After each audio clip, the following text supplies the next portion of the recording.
ప్రభువును రక్షకుడైన యేసుక్రీస్తు పరిశుద్ధ నామమున వందనాలు. ప్రియదేవుని సంగమ ప్రియదేవుని బిడ్డలారా, మరి ఉదయకాల సమయం దేవుని వాక్యం ధ్యానించడానికి ముందుగా ప్రార్థన చేసుకుందాం. ప్రార్థన. కృపగల తండ్రి, దయగల మహేశ్వరుని బంగారు పాదాలకు లెక్కలేని వందనాలు, స్తుతులు, స్తోత్రములు. గతించిన రాత్రంతా నీ రెక్కల చాటును కాచి కాపాడి సంరక్షించిన దేవా, మరి ఉదయకాల సమయం సజీవులు ఎక్కడి చేరి ప్రార్థించుండగా వాక్యమైన దేవుడు వాక్యం ద్వారా నాతో మాతో మాట్లాడి మీరే మహిమ ఘనత ప్రభావాలు పొందమని యేసునామమున అడుగుచున్నాం తండ్రి. ఆమేన్. ప్రియదేవుని సంగమ ప్రియదేవుని బిడ్డలారా, ఏర్పాటు చెందిన వాక్య భాగము ఆదికాండము 38వ అధ్యాయము 22 నుంచి 30 వచనాలు ధ్యానం చేసుకున్నాము. ఆదికాండము 38వ అధ్యాయము 22 నుంచి 30 వచనములు ఈ విధంగా రాయబడినవి. కాబట్టి అతడు యోధా యొద్దకు తిరిగి వెళ్ళి, ఆమె నాకు కనబడలేదు, మరియు ఆ చోటి మనుషులు ఇక్కడికి వేసి యవతయు రాలేదని చెప్పిరని అని. అప్పుడు యూదా, మనలను అపహాస్యము చేసినదే ఎవరేమో, ఆమె వాటిని ఉంచుకొననిమ్ము, ఇదిగో నేను ఈ మేకపిల్లను పంపితిని, ఆమె నీకు కనబడలేదు అనెను. ప్రియదేవుని సంగమా, ప్రియదేవుని బిడ్డలారా, ఇక్కడ యూదా మరి తాను ఏదైతే తన యొక్క స్నేహితుడును అదుల్లామీను పంపించాడో, అదుల్లామీయు ఆ మేకపిల్లను తీసుకుని మరి ఆ వేశ్యకి ఇవ్వడానికి వెళ్ళినప్పుడు అక్కడ ఆ వేశ్య కనబడలేదు. అలాంటి సందర్భంలో అదుల్లామీ అక్కడ ప్రశ్నించినప్పుడు అక్కడ వారు చెప్పడం ఏంటంటే, ఇక్కడ అటువంటి వేసి అవతీవు లేదని తెలియజేశారు. అంటే ఇక్కడ యూదా యొక్క మాటల్లో, యూదా యొక్క ఉద్దేశంలో మరి తాను చేసింది న్యాయమైనట్టుగా, తన నీతిమంతుడిగా ఉన్నట్టుగా తను ప్రవర్తించి అదుల్లామీని పంపించాడు. కాబట్టి అతడు యూదా యొద్దకు తిరిగి వెళ్ళి ఆమెకు కనబడలేదు అంటున్నాడు. అంటే ఎప్పుడైతే అదుల్లామీ యొక్క మేకపిల్లను తీసుకుని వెళ్ళాడో ఆ యొక్క స్త్రీ కనబడకపోవడంతో, మరియు ఆ చోటి మనుష్యులను, అక్కడ ఉన్న మనుషులను అడుగుతున్నాడు, ఇక్కడికి వేసే యవతయు రాలేదని చెప్పిరని అని.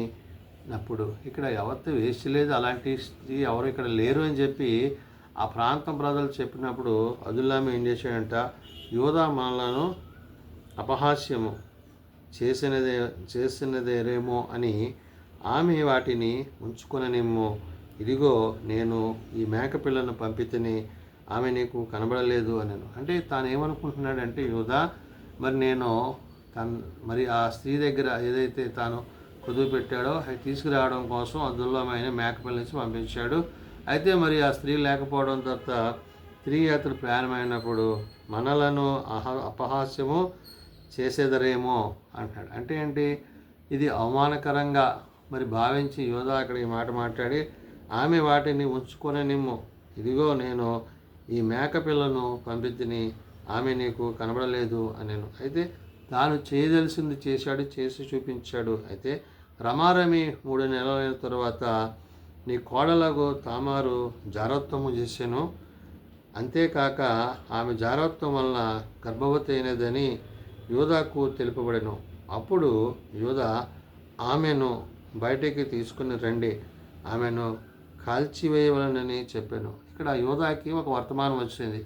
ఏంటి, తన కోడల గురించి. ఆ కోడల గురించి వచ్చిన ఆ యొక్క సమాచారాన్ని విని చాలా కోపపడ్డాడు అతను. అంటే ఏంటి, నేనేమో నా మొదటి కుమారుడు చనిపోయాడు, రెండో కుమారుడు చనిపోయాడు, అయితే మూడోవాడు చిన్నవాడని చెప్పి నేను ఆయనకి తను ఇవ్వకుండా తన తండ్రి వద్దకు పంపించాను. ఇప్పుడు ఎంతో పరిశుద్ధంగా పవిత్రంగా ఉండవలసిన తాను ఈ విధంగా ఎందుకు చేసిందని యూదా చాలా ఉద్రేకపూర్వక అయిపోయాడు. అందుకనే రమారమి 3 నెలలు అయిన తర్వాత, ఎప్పుడు ఈ వేశ్యతో తాను యూదా కలుసుకున్న తర్వాత 3 నెలల తర్వాత, రమారమి 3 నెలలు అయిన తర్వాత నీ కోడలు తామారు జారత్వము చేసిను అంటున్నాడు. అంటే తామారు మరి కోడలు ఏం చేసింది, జారత్వం చేసింది. కాబట్టి అంతేకాక ఆమె జారత్వం వల్ల గర్భవతి అయింది అని చెప్పి యూదాకు ఆమె గర్భవతి అయింది, ఆమె జారత్వం చేసింది, తప్పు చేసింది అని చెప్పే విషయాన్ని యూదాకు చెప్పినప్పుడు, అప్పుడు యూదా ఆమెను బయటికి తీసుకొని రండి, ఆమెని కాల్చివేయాలని చెప్పాను. వెంటనే తన యొక్క నిర్ణయం ఏంటంటే, ఎందుకు ఈ విధంగా చేసిందని చెప్పి తన కోపాలను అక్కడ యూదా ప్రదర్శించాడు. ఆమెను బయటకు తీసుకొని వచ్చినప్పుడు ఆమె తన ఏమంటుంది, మామ యొద్దకు ఆ వస్తువులను పంపి, ఇవి ఎవరివో ఆ మనుష్యుని వలన నేను గర్భవతినైతిని.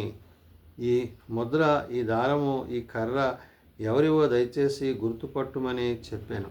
ఇప్పుడైతే ఆ విధంగా యోధా తాను ప్రశ్నించి బయటకు పిలిచినప్పుడు తన దగ్గర ఉన్న ఆ వస్తువులన్నీ కూడా అవి పంపించి వాటిని యోధాకు చూపించింది. ఇవన్నీ చూపించినప్పుడు అంటే తన వలన మరి ఆమె గర్భవతి అయింది అనే విషయాన్ని, యోధా వలన తన గర్భవతి అయింది అనే విషయాన్ని ఇక్కడ తామారు గుర్తు చేసింది.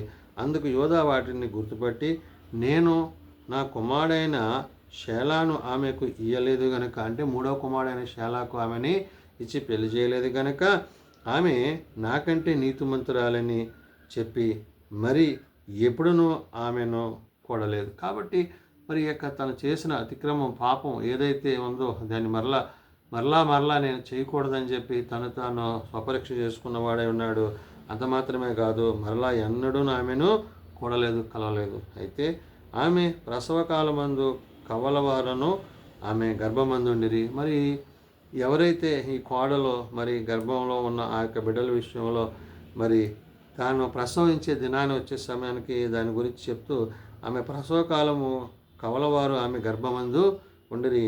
ఆమె ప్రసవించుచున్నప్పుడు ఒకడు తన చెయ్యి బయటికి చాచెను గనుక మంత్రసాని ఎర్రనూలు తీసి వాని చేతికి కట్టిను. ఎప్పుడైతే ఆ యొక్క ప్రసవ సమయంలో మరి ఒక చెయ్యి మరి గర్భం నుంచి బయటకు వచ్చినప్పుడు ఆ ఎర్రని వాణి గురించి, ఆ ఎర్రని హస్తాన్ని అక్కడ ఏం చేసిందంట, ఆ యొక్క మంత్రసాని తీసి ఆ యొక్క చేతికి ఒక మరి పోగు, అంటే నలుపోగు, అంటే ఆమె ప్రసవించున్నప్పుడు ఒకడు తన చెయ్యి బయటికి చాచెను గనుక మంత్రసాని ఎర్రని నూలు, అంటే ఎర్రని దారంతో ఏం చేసిందంట వాని చేతికి కట్టి, ఇతడు మొదట బయటికి వచ్చానని చెప్పిన. అంటే వారిద్దరిలో మొదటి వాడెవడు, రెండో వాడు అంటానికి కోసం ఏ చెయ్యి అయితే బయటకు వచ్చిందో ఆయన మొదటివాడిగా గుర్తించి అతని చేతికి ఎర్రని మరి నలుపోగు కట్టిందిగా ఉంది.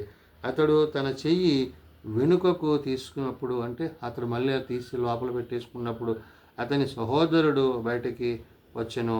అప్పుడు ఆమె, నీవేళ బెదిరించుకొని వచ్చితివని అందుచేత అతనికి పేరేసు అను పేరు పెట్టబడను. అంటే ఈ విధంగా మరి కలిగిన ఆ యొక్క గర్భాన్ని బట్టి మరి యోధా ద్వారా మరి తామారు ఈ యొక్క గర్భఫలానికి పొందింది. కాబట్టి ఆమె ఇక్కడ మరి మొదట వచ్చిన వాడికేమో మరి మొదటి వచ్చిన వాడి గురించి ఇక్కడ రాయబడింది, రెండో వాడి గురించి కూడా ఇక్కడ రాయబడింది. ఇక్కడ రాయబడిన మాటలు మనం ఆలోచన చేసినప్పుడు అతడు మరి ఈ విధంగా, అంటే తన గర్భమందు కలిగిన ఆ యొక్క రెండు మరి గర్భాలను బట్టి మరి బిడ్డలను బట్టి ఇక్కడ వాక్యం సెలవిస్తుంది. ఆమె ప్రసవించున్నప్పుడు ఒకడు తన చెయ్యి బయట చాచిన కనుక మంత్రసాని ఎర్ర నూలు తీసి వాని చేతికి కట్టి, ఇతడు మొదట బయటకు వచ్చానని చెప్పాను. అతడు తన చెయ్యి వెనుకకు తీసినప్పుడు అతని సహోదరుడు బయటికి వచ్చెను.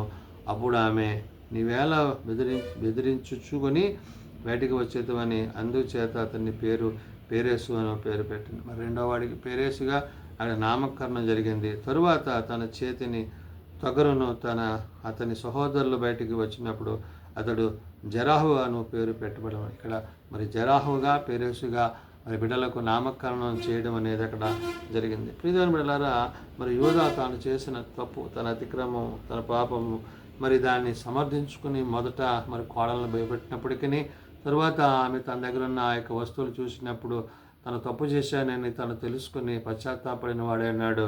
ఎందుకంటే కుమారుని విషయంలో తాను మరి వెనుకంజ చేయడం ద్వారా ఈ విధంగా తన కోడలు మరి ఈ విధంగా చేసిందనే విషయాన్ని తాను తెలుసుకోవడం జరిగింది. కాబట్టి నాయన, మానవ తప్పిదాల వల్ల మనము దేవుని మీద నిందలు వేసేవారుగా కాక మన అతిక్రమాలు, మన పాపముల వల్ల మనకు వచ్చే జీవితం మరణమైంది. కాబట్టి మనం అతిక్రమం, పాపము చేయకుండా దేవుని చిత్తం ఏమైనదో, దేవుని ఉద్దేశం ఏమైనదో, దేవుని యొక్క ఉద్దేశానుసారంగా మనం వాక్యానుసారంగా జీవించినప్పుడు మన యందు ఆయన తన చిత్తాన్ని జరిగించిన. కాబట్టి మనము జీవించినప్పుడు దేవునికి ఆయాసమును, దుఃఖమును కలిగించుకున్నట్లు, మరి వ్యతిరేకమైన పనులను చేయకుండానట్లు, దేవుని చిత్తం ఏమైనదో తెలుసుకుని ఆ ప్రకారం జీవించవారమైనప్పుడు తప్పక దేవుడు మనలను, మన కుటుంబాలను ఆశీర్వదించునని ఎడిదిన వాక్యం ద్వారా పరిశుద్ధాత్మదేవుడు తెలియజేసిన మాటలు ప్రార్థన చేసుకుందాం.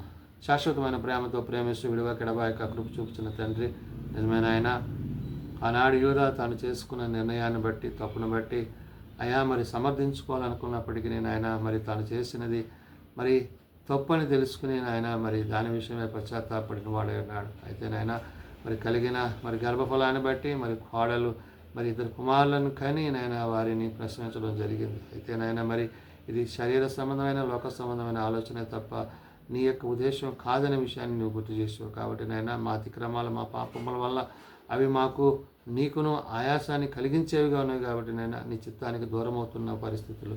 కాబట్టి నాయన నీ చిత్తం ఏమైనదో నీ ఉద్దేశం ఏమైనదో మేము ఎరిగి గ్రహించి ఆ ప్రకారం జీవించడానికి ప్రవర్తించడానికి సహాయం దయచండి. ఏమందున్న మమ్మలను పరమందున్న దేవా నీవు కాపాడి సంరక్షిస్తున్న విధానాన్ని బట్టి నాయన నీ చిత్తానుసారంగా జీవించడానికి ప్రవర్తించడానికి మాకు నేర్పించండి. నీ వాక్యము చేత నీ ఆత్మ చేత మమ్మల్ని సంధించి నీ కృపయందు బలపరచుకుని అడుగుతున్నాం. ఏది మేలైనదో ఏది ఉత్తమైనదో నాయన మేము తెలుసుకుని అట్టి రీతిగా జీవించగలందరూ కట్టి కృప దయచేయండి. చిన్నబిడ్డలు యవనులు పెద్దలు వృద్ధులు ప్రతి వాణి తరగతుల చొప్పున ఆశీర్వదించి దీవించండి. ఏ ఒక్కరు నశించగా అతని అందరూ మారు మనసు కలిగి పాపక్షమాపణ కలిగి నీ నిజరాజ్యంలో చేరగలిగిన కృప దయచేయమని నేను పరిచయాల్లో తోడేయండి సంరక్షించమని మీరు ఆఖరికి మమ్మల్ని సిద్ధపరచుకొని యేసునతో నాను ప్రార్థించి వేడుకొంచున్నాము తండ్రి.